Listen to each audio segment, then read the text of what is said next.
'Twas the night before Christmas, in the home of somewhere, I don't know, man, I don't get paid enough. Alex, Hoodie, and Masky are fast asleep, excited for the holiday to arrive. But oh, what's this? It seems young Masky is tossing and turning, perhaps a bad dream. Maybe he needs to take his pill. Or maybe he is so eager for the holidays they simply cannot sleep. Masky awakes from his slumber to go and admire his collection of cactus plant flea market McDonald's toys, not sponsored. When he realized it was the night before Christmas, and no creatures were stirring, not even a tall, scary man. So he decides to go sneak a peek at his presents before anyone else gets in the house. Masky quietly approaches the door, touching the knob very gentle and giving it a little turn, very slowly, opening the door. Masky is very scared by the loud noise and shakes violently. I sure hope he's going to be okay. As Masky walks down the hall, he checks on his friend Hoodie to make sure he is sleeping. As Masky sees Hoodie sleeping, he just stands there watching over Hoodie's sleep. How creepy of him. Masky then goes into Hoodie's closet to see if there's any surprises on the inside. He sadly finds nothing but a weird-looking bag that smells funny. Oh, how that Hoodie could be an oddball sometimes. Hoodie just wants to find the Ark for Christmas. As Masky is leaving, he hears a weird noise from the window.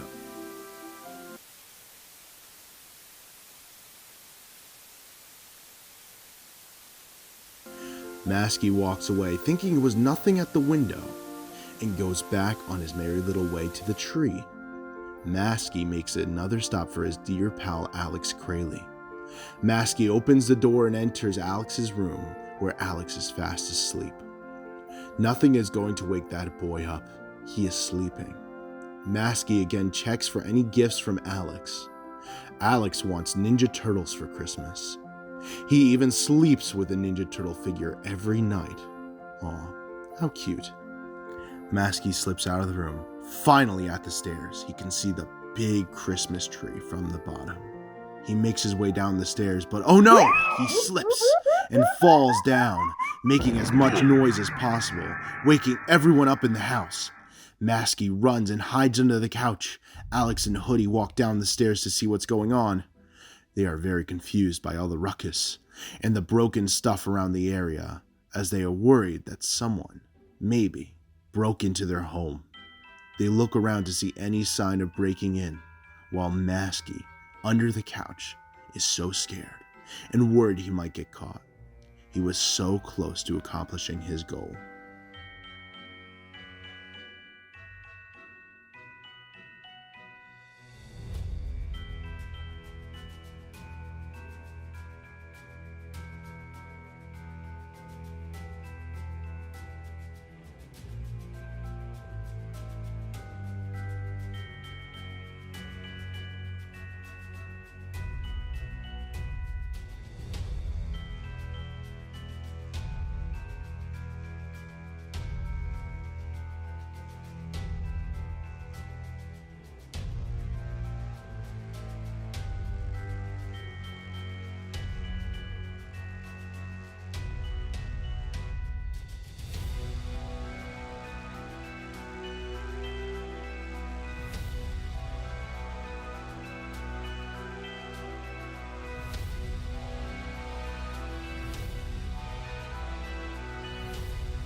Oh no! Alex and Hoodie are awfully close to Masky.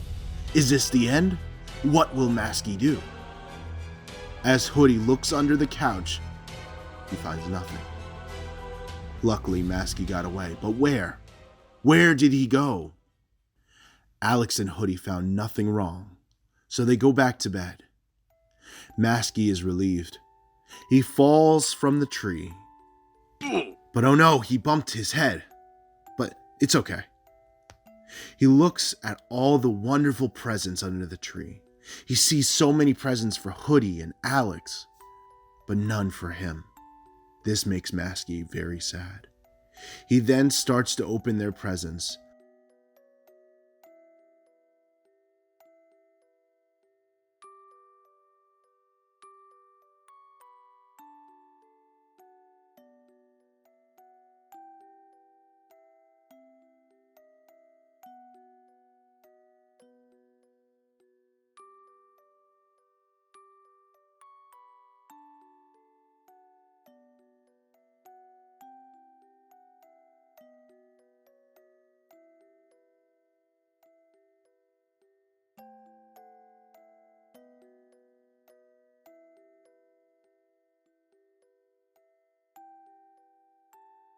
Present after present, he couldn't find one for him, but then there was one. Way in the back behind the tree, Masky grabs it with excitement. He slowly starts to open it. He sees something inside. Before he can open it all the way, the operator appears behind him. Masky turns around to see him.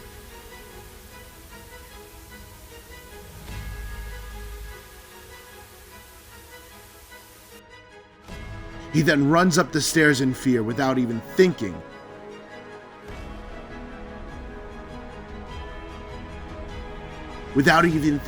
He opens the window and jumps out of it. Ave Maria.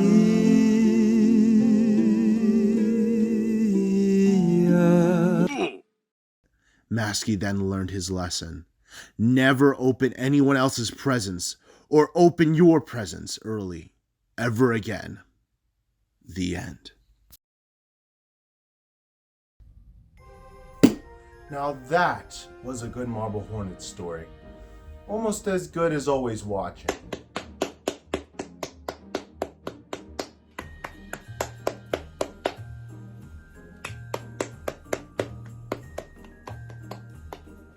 That was the best story ever. Yeah! Yeah! Yeah! Yeah! Yeah!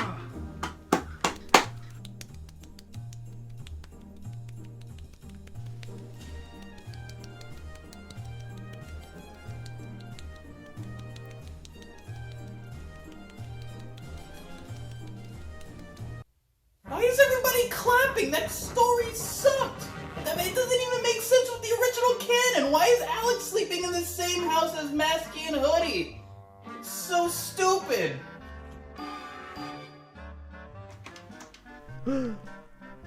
What the fuck? Well, if that's not a good story, then what is the true meaning of Christmas? I'll tell you. And there were in the same country shepherds abiding in the field, keeping watch over their flock by night. And lo, the angel of the Lord came upon them, and the glory of the Lord shone round about them. And they were sore afraid. And the angel said unto them, Fear not, for behold, I bring unto you good tidings of great joy, which shall be to all people. For unto you is born this day in the city of David a Saviour, which is Christ the Lord. And this shall be a sign unto you. You shall find the babe wrapped in swaddling clothes, lying in a manger. And suddenly there was with the angel a multitude of the heavenly host, praising God and saying, Glory to God in the highest, and on earth peace, goodwill toward men. And that is the true meaning of Christmas. Yeah! Yeah! Yeah, I guess you're right. I mean, the Marble Hornets story sucked, but you're right. Shut up! No one cares what you think. Alright!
When I was introduced to Marble Hornets, I was still growing in my film taste, and I still wanted to see what basically makes up a very personal film. What can be transformed in the mise-en-scène in order to make something less like a Hollywood blockbuster and more of a personal dialogue. And when I saw Marble Hornets, it transformed my view of different facets of production drastically, mostly through found footage. Just seeing how you can show a story completely through the lens of the cameraman, the person who's holding it. And the motion, the characters, the world, everything being built up just through that lens alone is mind-blowing, to say the least. Unheard of. So for me, Marble Hornets is one of, if not the most successful found footage series, and I'm forever in debt to it for my current directing style. Okay, so how Marble Hornets changed my life. Well, I first discovered it when I was 11 or 12 years old, back when Slenderman was like one of the biggest things on the internet. And I forget how I actually discovered Marble Hornets, but I just remember falling in love with the story and just being addicted, maybe to an unhealthy extent, to the point where I would just be drawing Marble Hornets related stuff at school when I was probably should have been doing homework, and I remember catching up like around entry 60 or 70 something, and from that point forward, that's actually when I started watching it as it was getting uploaded. And I actually remember the very last day, the very last entry, 87, I remember the day that was uploaded and just feeling sad, but at the same time, I was happy because that was also the very same day, probably within the same hour, that I actually started watching other, Slenderman related content like Everyman Hybrid and stuff like that. And, several years later, in my adulthood, it's led to me creating, the Crayley, the Alex Crayley's Marble Hornets fan film, and, doing that with Skye and creating the whole Crayley Films channel, and the whole community has just been awesome. So I think Marble Hornets it's affected my life, I'd say, in a very positive way, and to this day I still think it's awesome, and it's it's one of the biggest parts of my late childhood and early teens, and it's still a big part of my life right now. I think it was just like my friend were talking about it and I was curious, but because it was a horror story, I asked my other friend that did not know about it to watch it with me. I watched it like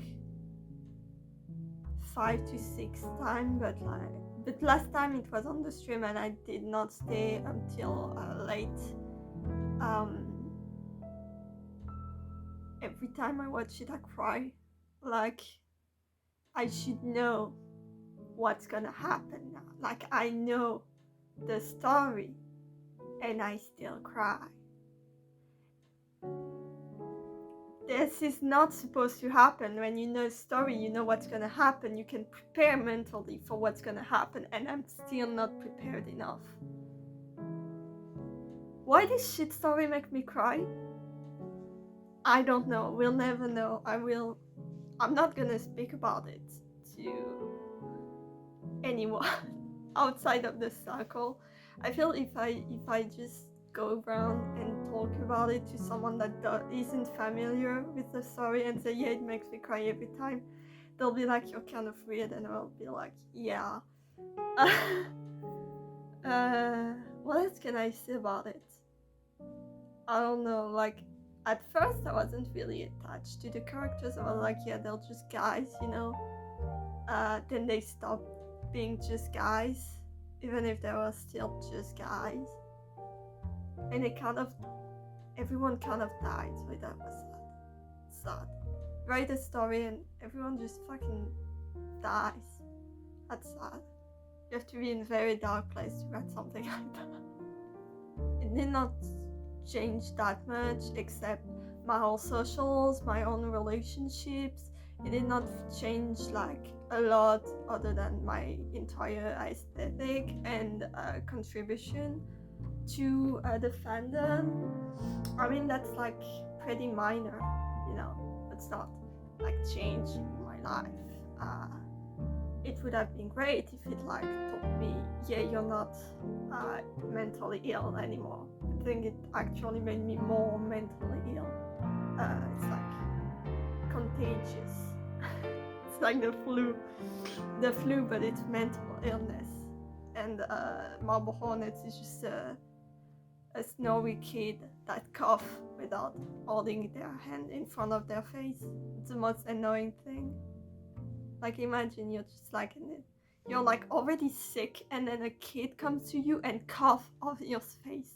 So like a lot of other people, I actually found Marble Hornets through creepypasta. I had seen Masky and Hoodie when I first was getting into creepypasta, and I was intrigued and I wanted to know more about them.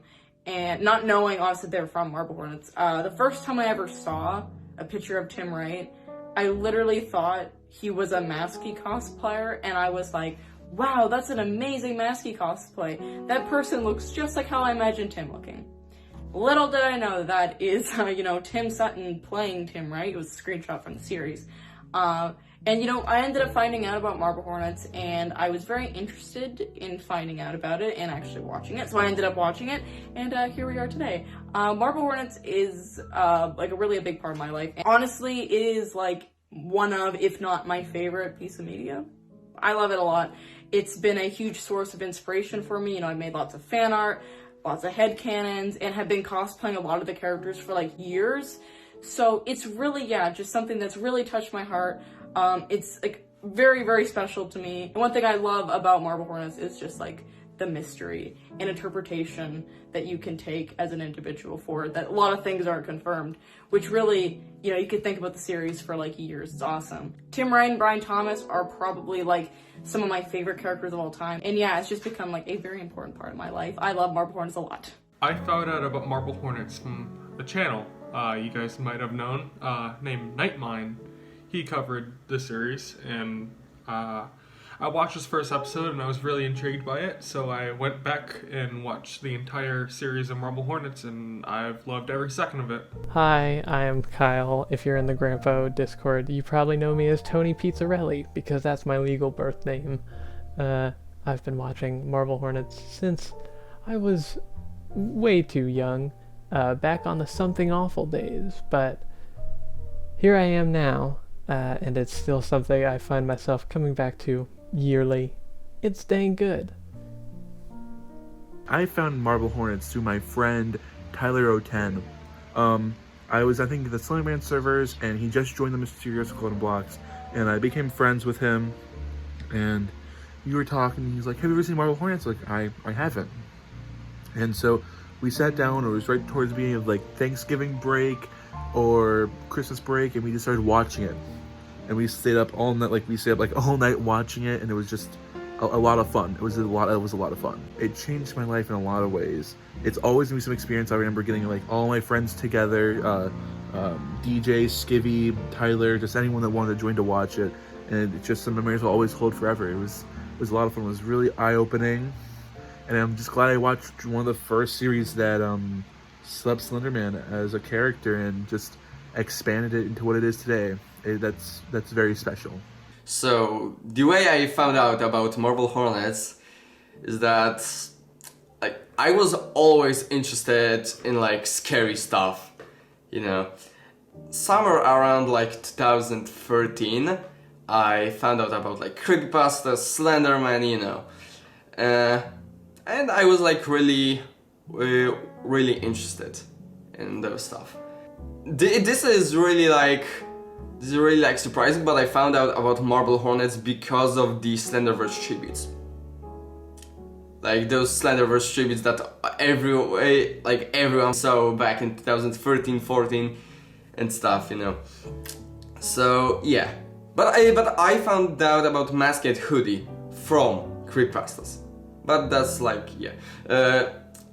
Like, originally I didn't watch Marble Hornets. I just like, I've actually watched it in 2016 or something. I just like knew about it, but I didn't watch it. Okay. Marble Hornets changed my life a lot. Like seriously, Marble Hornets is a big part of my life. And Troy, Joseph, and Tim, I'm forever grateful for you for like making it. Thank you. So yeah, that's all.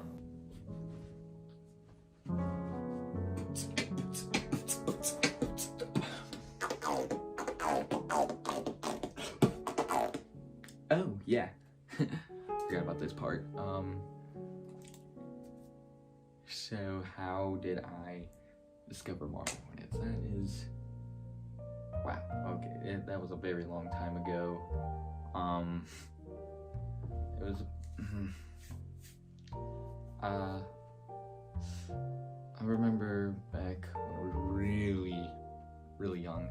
I was at my grandma's and I was just on her computer, just watching YouTube, and I remember just seeing Marble Hornets just recommended, and I was like, you know what?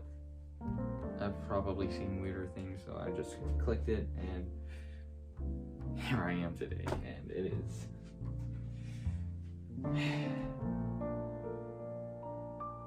I have a problem, but we're not gonna talk about that right now. That'll be still missing my tarot deck. That's coming soon. I haven't gotten it yet. And it is really changed my life. Like, Marble Hornets has affected me in such a great way, because although I've always wanted to do YouTube before I discovered Marble Hornets, but Marble Hornets really kind of pushed me into like, you know what? I really want to get into filmmaking now. So it's like one of my major goals in life is to become a filmmaker. And I have Marble Hornets to thank for that. And really just want to thank everyone in the community, because I've met some great people, and without them I probably would not be where I am today. And I just want to thank them. I want to thank Troy, Joseph, Tim for creating probably the most influential series I have ever watched. And yeah, I mean, they've inspired me to make my own series.